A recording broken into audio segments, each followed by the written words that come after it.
오늘 함께 묵상할 성경 말씀은 예레미야 애가 1장 12절에서 22절 말씀입니다. 예레미야 애가 1장 12절에서 22절 말씀입니다. 오늘은 20절 말씀을 읽겠습니다. 여호와여 보시옵소서, 내가 환난을 당하여 나의 애를 다 태우고 나의 마음이 상하오니 나의 반역이 심히 크미니이다.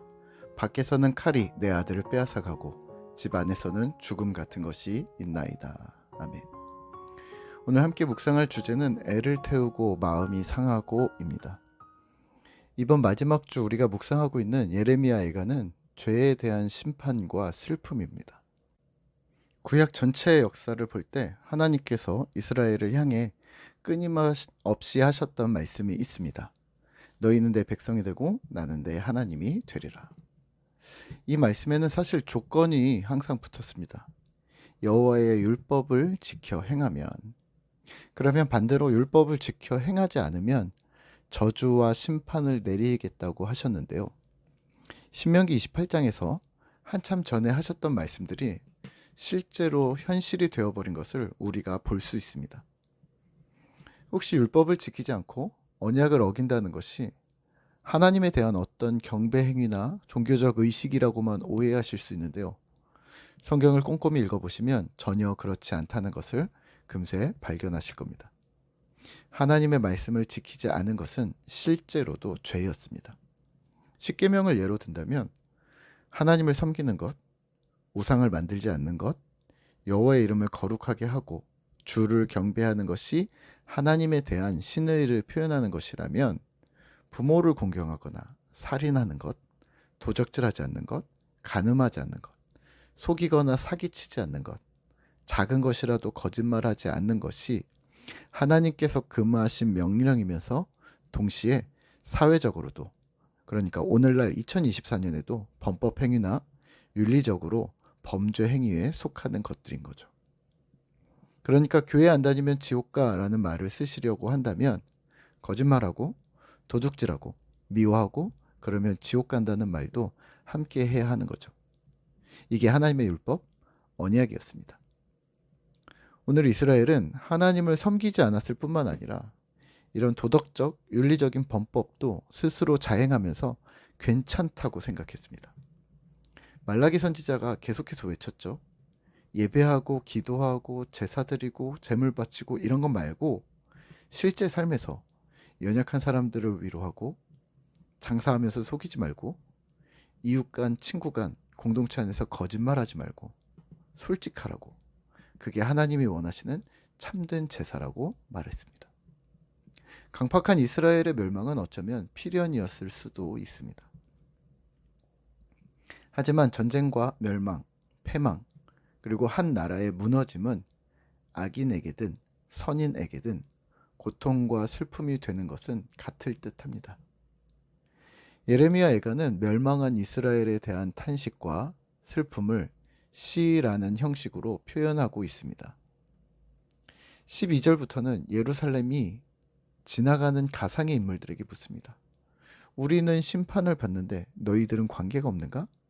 너희는 괜찮은가? 우리는 명령을 거역하여 심판당하는 중이다. 하나님의 심판을 비유적으로 표현하는데요. 13절에서는 하나님이 불을 보내셨고 내 발 앞에 그물을 치셨다. 파괴되고 사로잡혔다는 말입니다. 14절에서는요. 내 목에 멍에를 올리셨고 15절에서는 술틀에 나를 밟으셨다.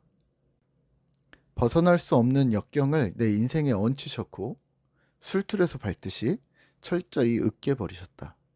우리는 그 심판을 견딜 수가 없었다. 라고 말합니다. 16절입니다. 이로 말미암아 내가 우니 내 눈에 눈물이 물같이 흘러내리며 나를 위로하여 내 생명을 회복시켜 줄 자가 멀리 떠났음이로다. 원수들이 이김에 내 자녀들이 외롭도다. 아멘. 나는 웁니다. 눈물이 흐릅니다. 하지만 위로자가 없습니다. 회복시켜 줄 자도 없습니다. 17절, 위로자는 대적자가 되었고요. 예루살렘은 불결한 자와 같이 배척당하였다. 고립을 말합니다. 결국 이 탄식은 기도로 이어집니다. 20절입니다. 여호와여 보시옵소서, 내가 환난을 당하여 나의 애를 다 태우고 나의 마음이 상하오니 나의 반역이 심히 크미니이다. 밖에서는 칼이 내 아들을 빼앗아가고 집 안에서는 죽음 같은 것이 있나이다. 나의 애를 다 태우고 나의 마음이 상하고 이유는 나의 반역, 범죄 때문입니다. 밖으로는 바벨론 군사들의 공격으로 죽고요. 예루살렘 성 안에서는 굶주림과 전염병으로 죽고 하나님의 심판, 진노를 피할 길이 없습니다. 오늘 말씀을 묵상하며 우리는 무엇을 기억해야 할까요? 애를 태우고 마음이 상하는 회초리입니다. 회초리를 우리는 사랑의 매라고 부르는데요. 이 회초리는 누군가에게 타격을 입혀서 재기불능의 상태를 만들다거나 혹은 원수를 갚는 복수의 도구는 아닙니다. 오히려 정신을 바짝 차리게 만들고 다음부터는 이런 실수를 반복하지 않도록 가르침을 주는 매개체인데요. 좋은 의미를 가지고는 있지만 그래도 맞는 사람 입장에서는 아픕니다. 그렇다고 또 회초리가 아프지 않다면 그건 회초리라 부를 수는 없겠죠. 우리 역시 마찬가지입니다. 내가 잘하고 있고 문제없이 제대로 가고 있고 스스로 자평하고 있다면 그건 둘 중에 하나입니다. 정말로 잘하고 있거나 혹은 스스로 교만하여져서 자기 객관화나 자신에 대한 명확한 성찰이 없는 걸 수도 있습니다.